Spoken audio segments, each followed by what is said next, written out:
Today is August 17th, 2022, and my name is Sandra Carlson, and I'm here on Boone's Ferry Road in Tualatin, Oregon. I'm here with Mike Lofton to do an oral history interview, and the subject is Eva Aigner. And thank you very much, Eva, for being willing to tell your stories to us. Eva, tell us please where you were born, where you grew up, who was in your family. Thank you for inviting me. I think it's very important that this part of history is recorded. And I'm not a historian or a teacher. I'm just going to talk about my own experiences, what happened to me and my family. I born in Czechoslovakia, in a town at the time named Košice.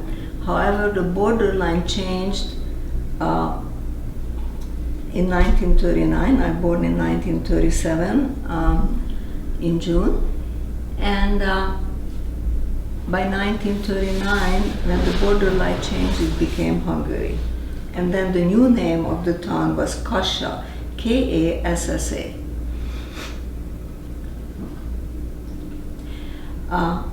We had a very close-knit family.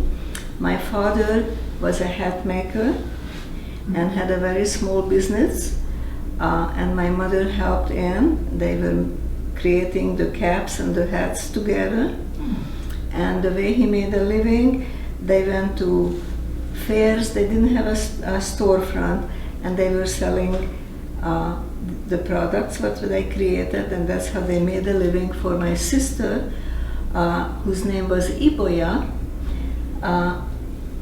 and she was 8 years older than me, and I was the second child.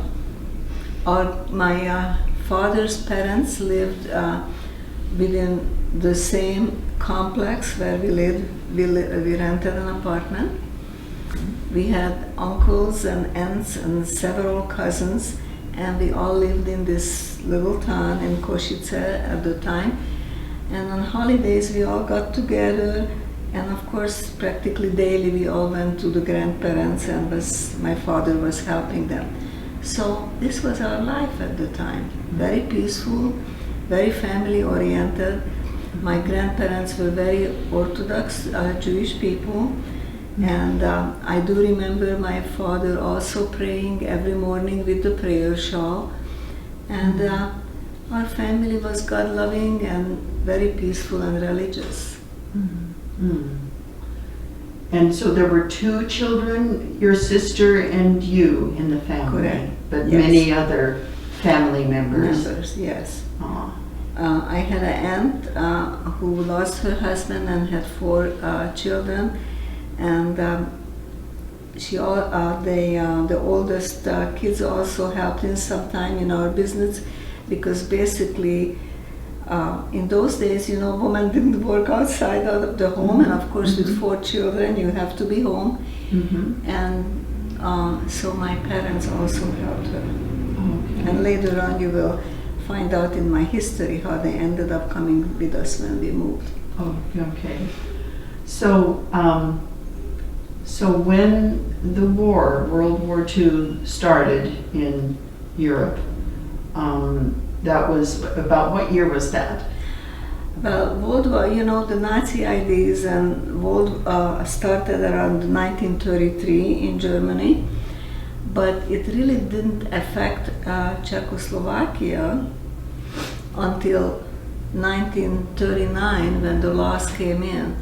And the first law that affected us was when my father's business license was taken away, because Jewish people were not allowed to have businesses or property. So Jewish people couldn't own No. any business. And exactly.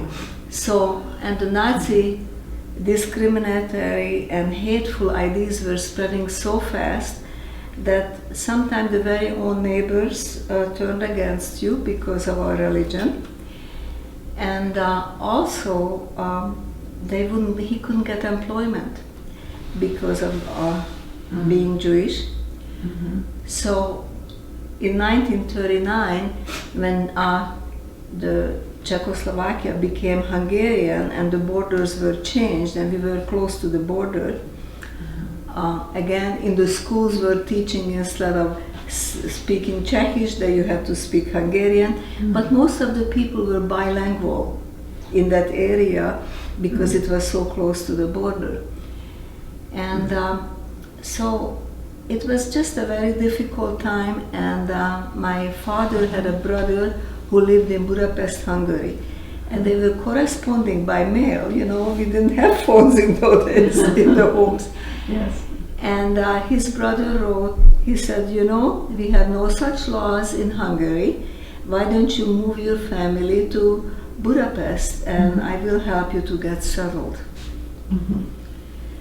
So this is how we ended up moving to Budapest, Hungary on the train. I was 2 years old, my sister was 10, and that was in 1939.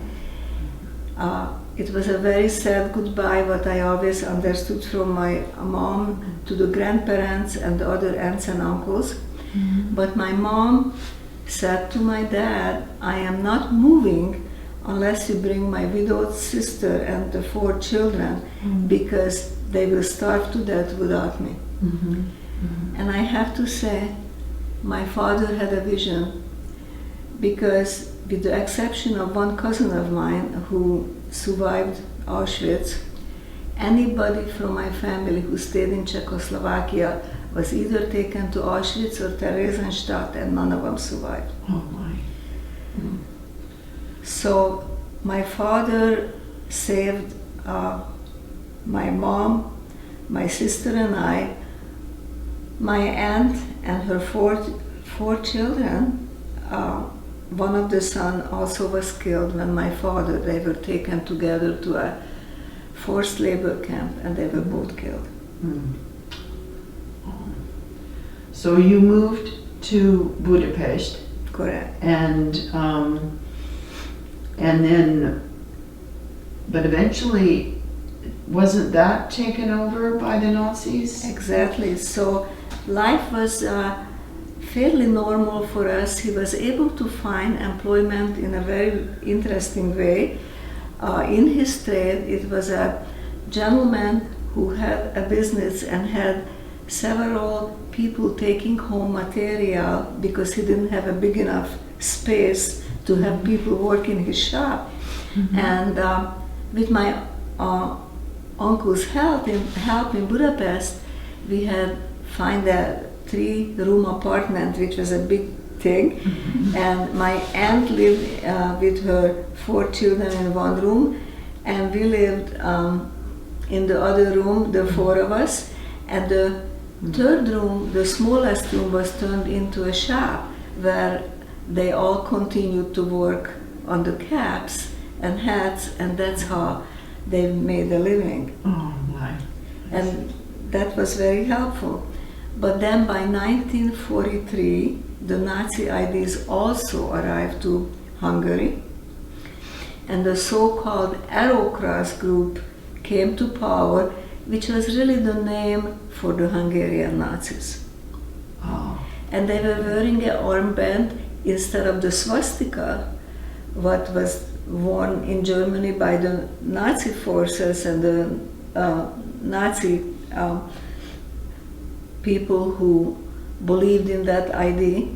But the Arrow Cross had an armband with the Arrow Cross on it in very similar style as the swastika was. So in 1943, my father and my oldest, second oldest cousin was indicted to the forced labor camp. And then later, the oldest cousin was taken away to the concentration camps. So it was my aunt, her 2 younger kids left, and my mom my sister and I. So here we were again, no grown man to help us, and things were changing daily. Our apartment where we lived in was very close to the Jewish district, and it became the so-called marked housing. They put on a big yellow star on front of the apartment, and it was marked, and they started to move in the Jewish people. The law also came out that we have to wear the yellow star. And to this day, I remember when my mother was cutting up some yellow material, and with every stitch, when she was sewing on these yellow stars, she had a tear rolling down in her eyes, because she knew from that day on we would be different because we are marked. Just a few weeks before our place became the marked housing, I was going to first grade elementary, and my sister also was going to public school, into the elementary school, which was walking the distance from our place. And I was 6 years old, and one day the teacher said, "Jewish children, stand up." And we were told that we have to leave the room because Jewish children are not allowed to say the national prayer, the Hungarian national prayer, with the rest of the class. We had a flag in the classroom, and every morning that's how the school day started. And I was 6 years old. I didn't understand why I was different from one day to the next from the others. And as we went back to the classroom, kids can be very nice, but they also can be cruel. And they made fun of us, they were throwing things on us. It was about 5 or 6 of us Jewish children in that classroom. And not much after that incident, we were told we are not allowed to go to school anymore. The war was advancing, and the Nazi IDs were arriving more and more with new laws to Hungary. And after we were wearing the yellow star, it was curfews. We could only go out of the marked housing during the day, and you had to be in by dusk. And if you got captured on the street, it was a problem. So, unfortunately, my aunt's youngest son, who was about 18 at that time, he didn't get home on time with the curfew, and he was captured by the Hungarian Nazis, and they asked him for his papers, and he said, "Oh, I don't have any papers with me." And this might be graphic, but the way they identified Jewish men, because circumcision wasn't allowed, it wasn't a custom in Europe except people who were in the Jewish religion. And they checked him out, and they realized he was a Jewish man, young man, and they beat him up to a pulp. They will keep hitting his head with those boots, the Hungarian Nazis, and they practically left him for dead. He was laying on the streets in a pool of blood, and somehow he survived the night and came to himself the next day, but he was never the same again. Oh gosh. And he, because of that, all the trauma on head trauma, he had epilepsy all his life, and he passed away very young. He lived through the Holocaust, but he passed away young. So we were in the ghetto just about 4 months when the Hungarian militiamen, as the war was advancing, came by one day, and they said, just pack a few things what you can carry, because you are going to be relocated.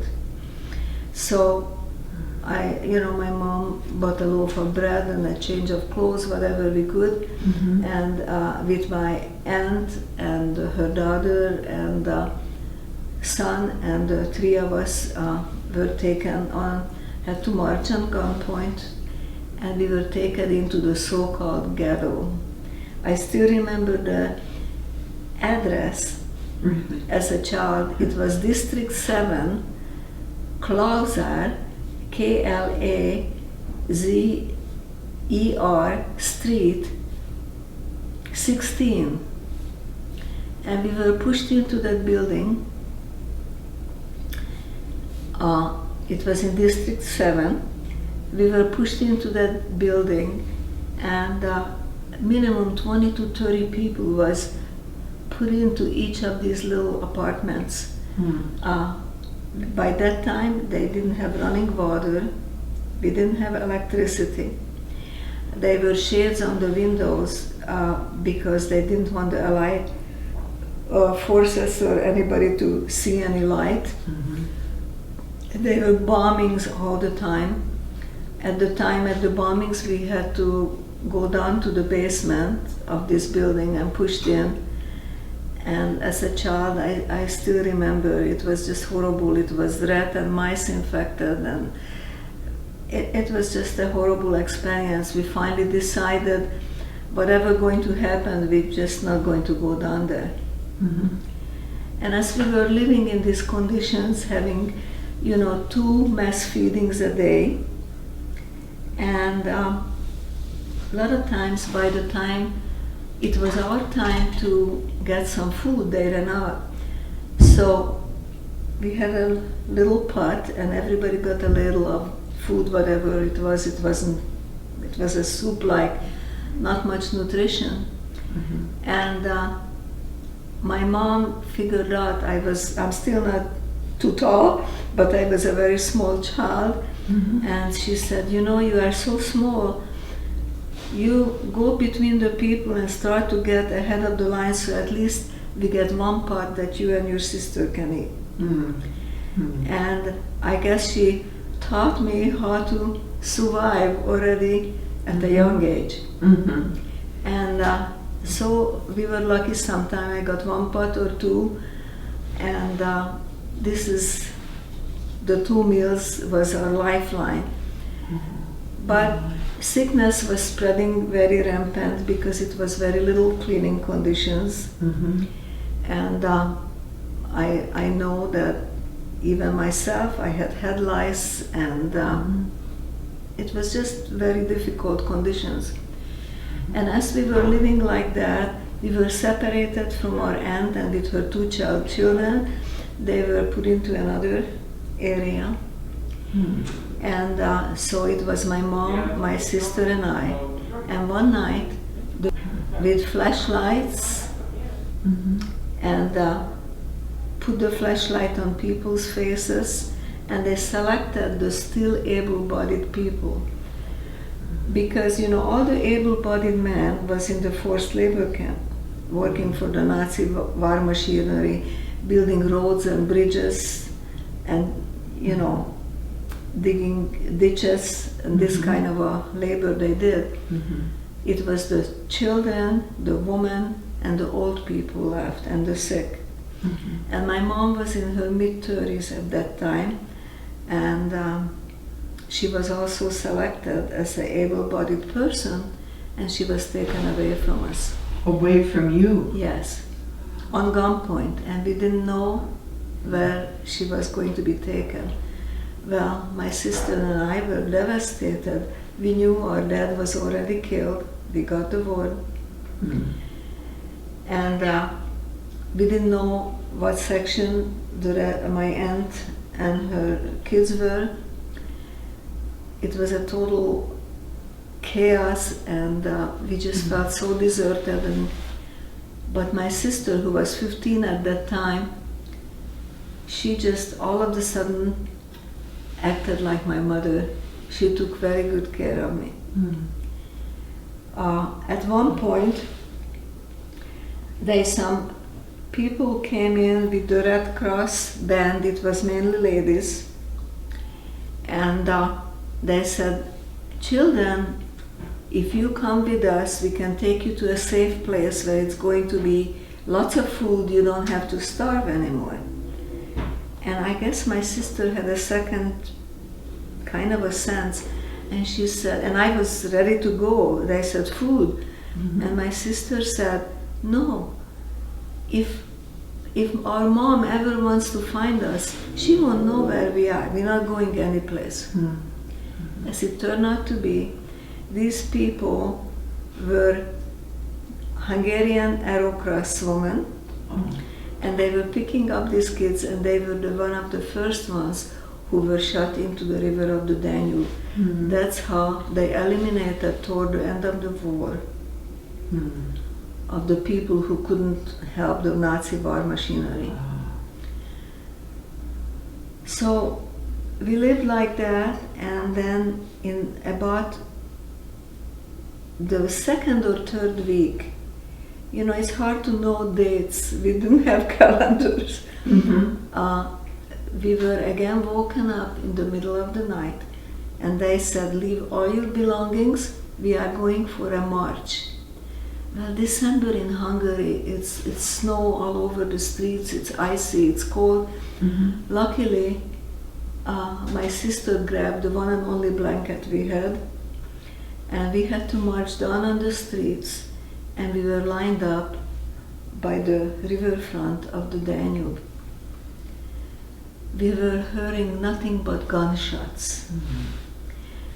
And we were about 50 feet away from the river when a miracle happened. And any survivor who survived, they can tell you their survivor was a miracle, because we were absolutely in no control of our life. We find out later the whole history that our mother escaped from the train toward the camps where they were shipping her. When the train slowed down, they were putting in some water. She jumped from the rolling train and started to run. She was so determined to find us. And a German man, not a Nazi, a Wehrmacht they call him, it was the men who were indicted into the war, held a gun on her and yelled, "Halt, stop." Luckily, my mother spoke German and Czechish and Hungarian, so she spoke several languages. And she got on her knees and grabbed the boots of this man and begged him in German. He says, "Please let me go. My husband is already killed, and if I don't get back to my children, they won't survive." Now it shows you how one feeling man, a righteous person, saved so many lives because of him. We survived, and our family grown again. So he said to my mother, "I can't help you openly because I would get killed myself, and I have a wife and 3 children in Germany who is waiting for me. But I'm going to turn around with my gun toward the train and run if you can to the nearby woods." And that's just what she did. And she was hiding during the day and walking at night, tore off her yellow star so nobody would know her religion. And she was feeding herself from the ground, whatever she even told us she ate the snow for water. And in the middle of the night, she got back to the ghetto. She knew the way how to climb the fence and where to go, and just find out that the rest of the people of that section of the ghetto was taken out to the riverfront. She scrambled down to the riverfront, and here comes the miracle. She recognized my sister's crying voice in the line. And she only had one precious thing left, her wedding ring. She pulled off her ring and bribed the Aerocross guard to let these children out of the line, these 2 girls. And the Aerocross man took the ring, and again, that was a miracle. He could have kept the ring and still not letting us out of the line. But he said, Jewish children cannot wander around the city, and we were taken back to the ghetto. And this is where we survived the rest of the war. And on January 18th, just 3 weeks later, about after this incident, the Russian troops liberated Hungary, and they opened the doors of the ghetto, and we were told that we are free to go. Well, we didn't move for a while because there were so many betrayal and so many lies. We didn't know if this was another trap. But then when we saw that people really started to leave the ghetto in groves, my mom and my sister had to carry me because I had dysentery by that time. I couldn't walk. And we walked back. It was about 15 blocks away where our original apartment was. And I remember that address too. It was in District 7, called Elemer Street, E-L-E-M-E-R Street, 23. And we lived on the 3rd floor. And that's where you lived the rest of the war? That's where we lived before we were taken to the ghetto. And the war was over when we were let out of the ghetto. So we went back to our apartment. We find absolutely nothing. Everything was looted away. We did not have a pillow or a blanket to lay down on. My mom went down to the manager's house, apartment, and said, "Do you know what happened to our belongings?" And he said, "No, I have absolutely no idea what happened to your belongings." And as she looked around, my mom noticed that our bedroom furniture was there. And she said, "This is my furniture." And he was very rude and wanted to get rid of her. And my mom turned around one of the chairs, and it was still stamped Košice. When we were leaving on the railroad, they stamped every single furniture when we moved our furniture. That was the only furniture we bought back with us when we moved. And she told him, she says, "You know, I speak Czechish, which is pretty much Russian's language. It's similar. If you're not getting my furniture back to me, I'm going to report you to the Russian authorities." And this is the only thing we had left. Except we find some pictures and papers thrown into the corner because nobody had use for them. And those were your family's? Yes, and things. When my mom emigrated after us to the United States, she bought us our wedding picture even.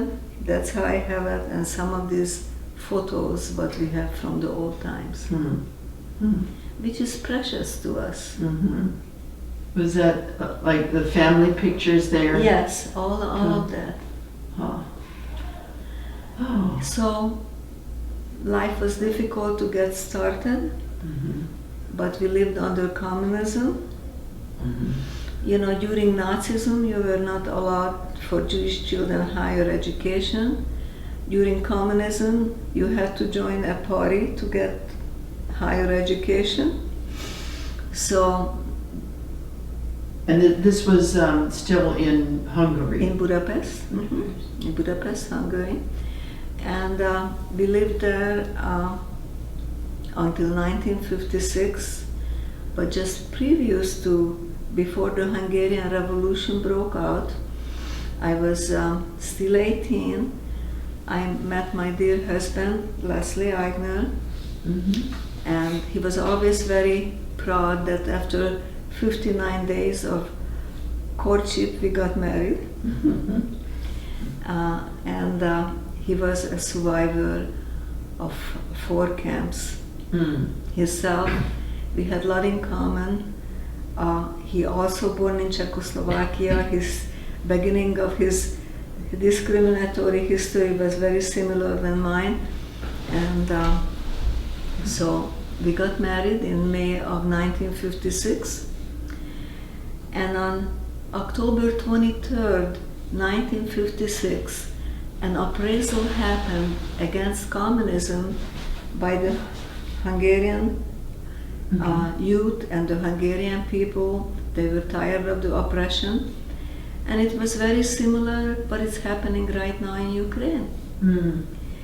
And it seemed like everything was going to be okay. The revolution was winning. And the Stalin era and was very difficult. A lot of people was killed if they didn't believe in communism.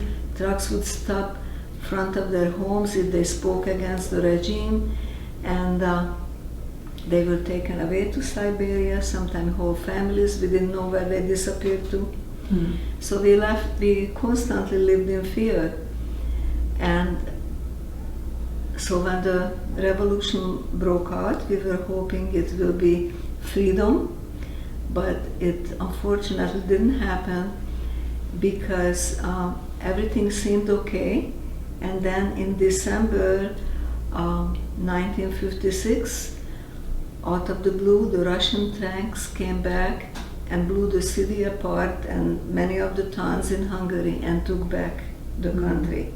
A lot of people already escaped from Hungary to coming to the West to live in freedom the early part of the revolution. Les and I was hoping that everything goes back to a better life in Hungary, and my mom survived, his father survived, and he was married, so he had a stepmother. My sister had just a young child, a 2-year-old, and unfortunately she wasn't well. She had tuberculosis. So we wanted to stay with the family, whatever we had left, we didn't want to leave. But one day we were standing in line for bread in December after all this happened, and 2 young men was behind us and talking. He says, let's get the communists first, and then we get the leftover Jews. And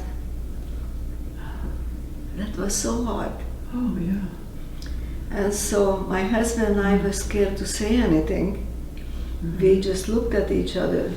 And in that moment, we knew we're not going to stay in that country. So we went home, packed our backpacks. We went to say goodbye to my in-laws and to my mom and my sister. My mom wasn't going to leave and leave my sister, who was ill at the time. And my mother-in-law had a son from her. She was also widowed, lost her husband during her Holocaust, and my father-in-law lost his wife. And her oldest son from the camps directly came to the United States. And she said, kids, if you are going, we are going with you. And we knew it would be a very difficult trip. But as long as they had the desire, we decided we're going to help them to leave the country as much as can be possible. And we got on the train on Christmas evening day on December 24th, on the train and heading toward the Austrian border, where the mines were picked up before the revolution started, and they were still not laid down again. But it was very late in time because the Russians were back already in Hungary. And the Hungarian FBI, which called over there AVO, they came around and they were asking for identification, and they were asking us where are we going, and we said we are going to join our family to celebrate the holiday, and I guess we must have looked pretty honest. And we got through that, but then when we, on the border town, we got down from the train, we didn't know what to do, and it was cold, the snow was knee deep, and my mother-in-law couldn't walk, she wasn't a very well person, and of course, they were in their mid-60s, so that was a difficult task. So we saw a man standing there with a horse and buggy, and and then he was eyeing us and we were eyeing him, and he finally said, please come here, I want to talk to you. And he just plain blankly asked the question, are you trying to leave the country? Are you trying to escape? And we were afraid to say anything because we didn't know if he working with the AVO or is he really honest. He says, I help many people to get through the border. I can help you too. So we were able to we carried our luggage, my husband and I, our backpacks, and we walked, but we were able to put my mother-in-law on that carriage, and she didn't have to carry her little suitcase. She did not want to let go of it. And he took us into a barn. He was a farmer, and he had a barn, and it was already, before we arrived, a whole bunch of people in there with children who he gathered. And by the time we got there, it was 18 people in that barn. And about 1 a.m. he said, it's time to go.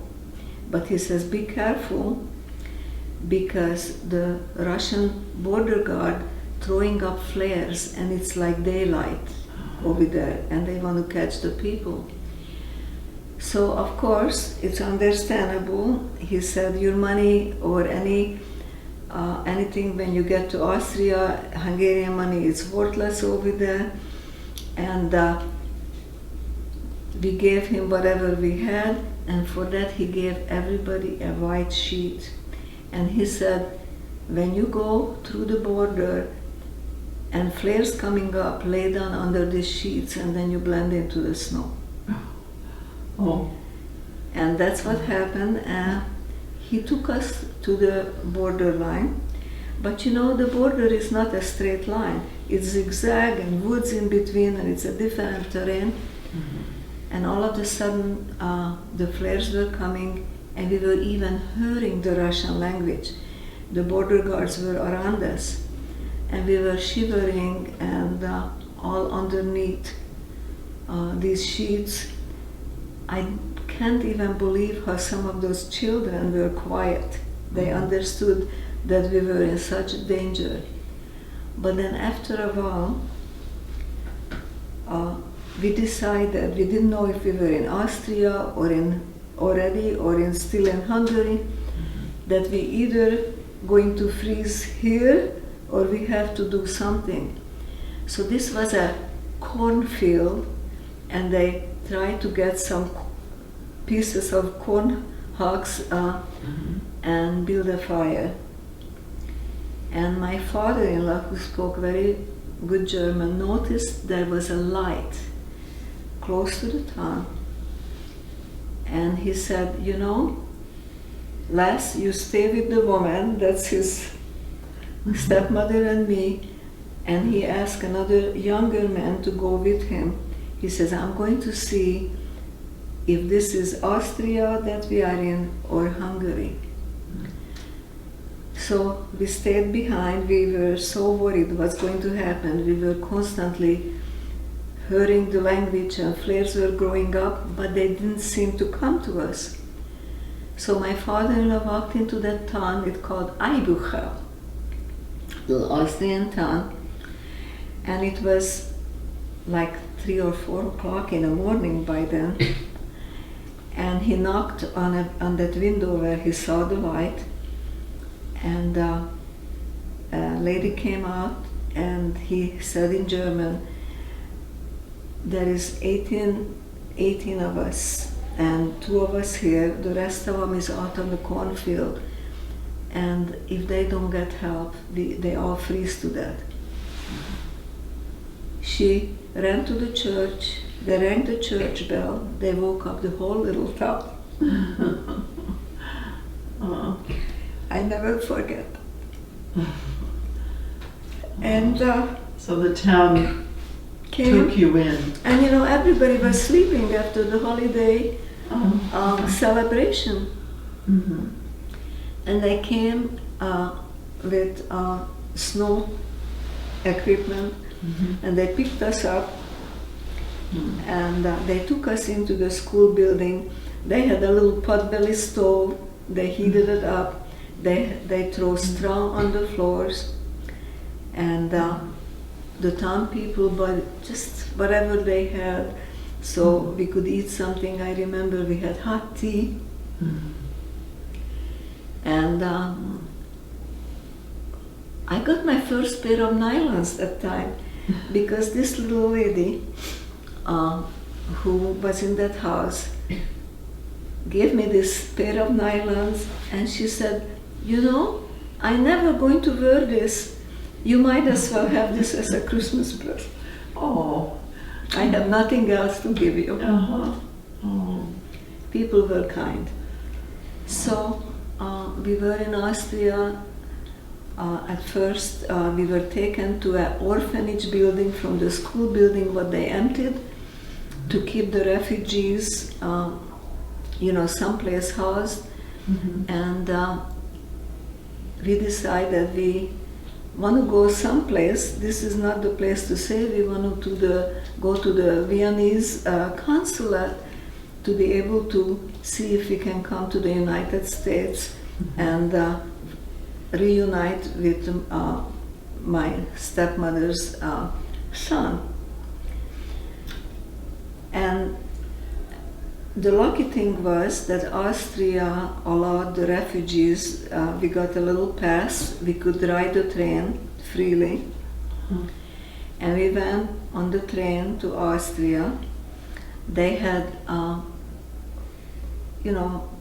kitchens set up for the refugees, and we were housed in a place called the Rothschild Hospital,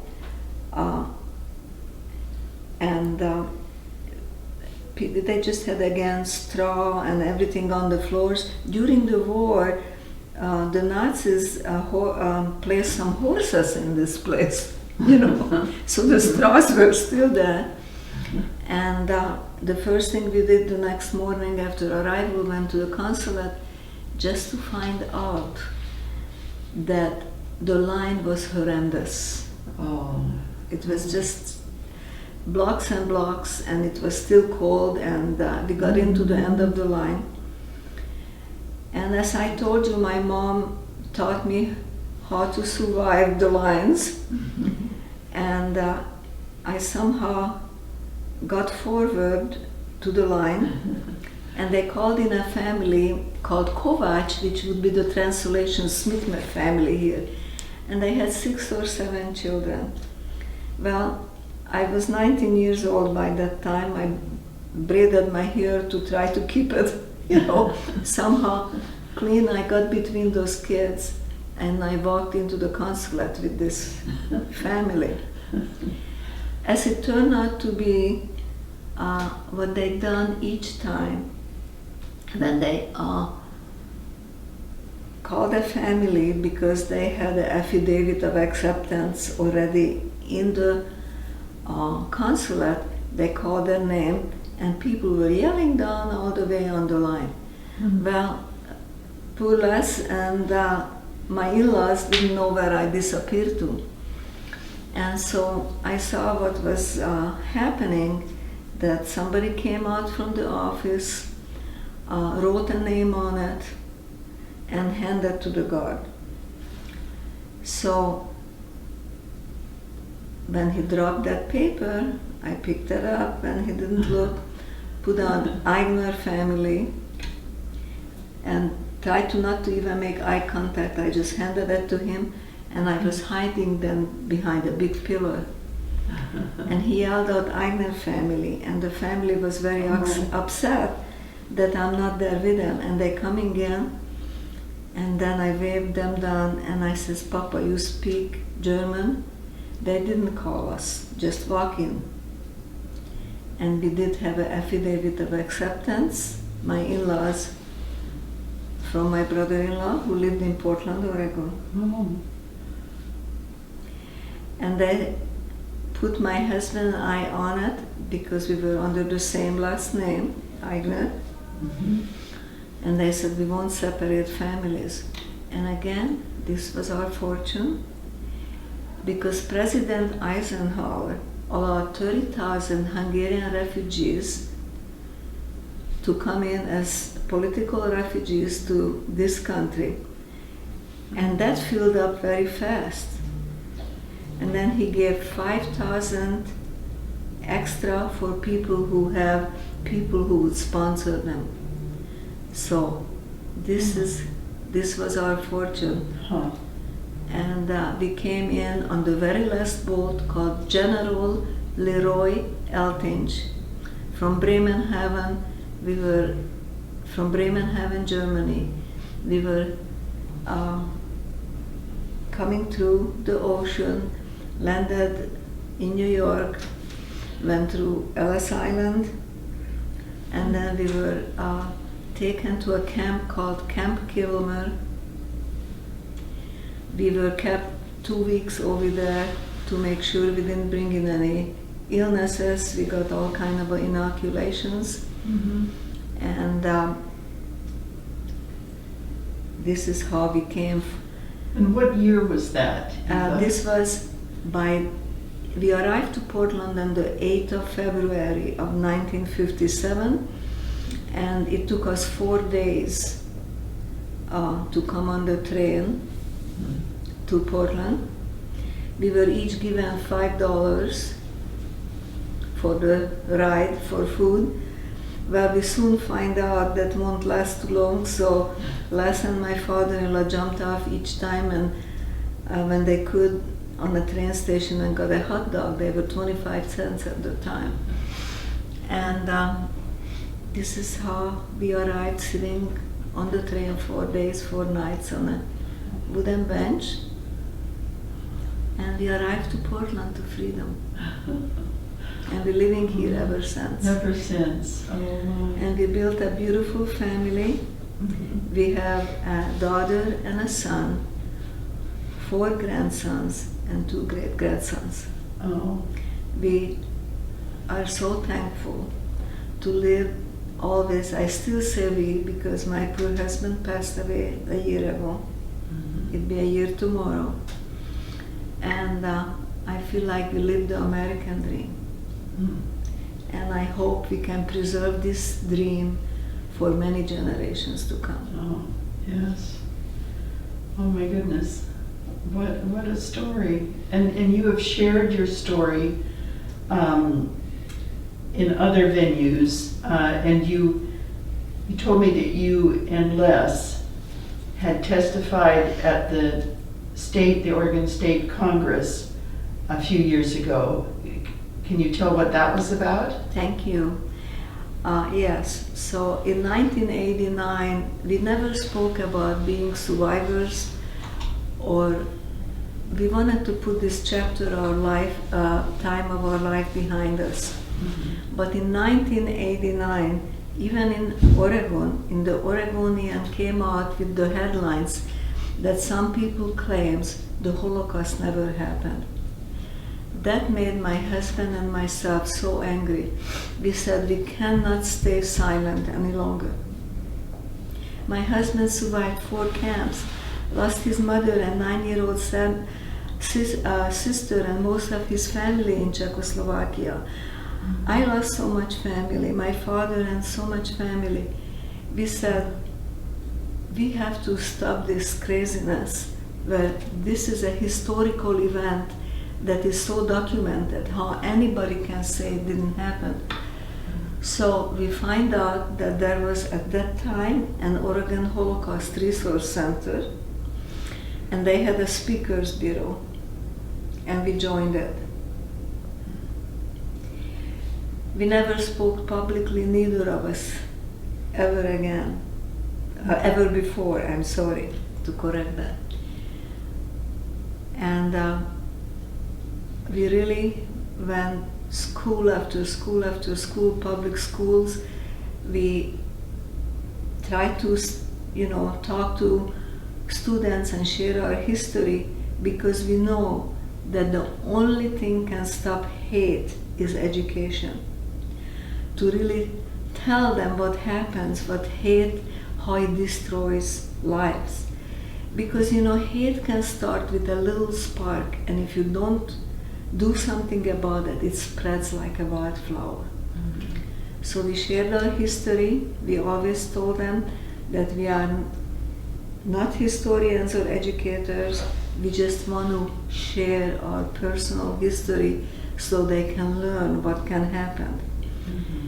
And we really felt we made a difference, and we wanted to make sure that education continues, and this is why we testified and shared our history in front of the Senate, and they voted in yes, definitely the Holocaust should be taught in the public schools in Oregon.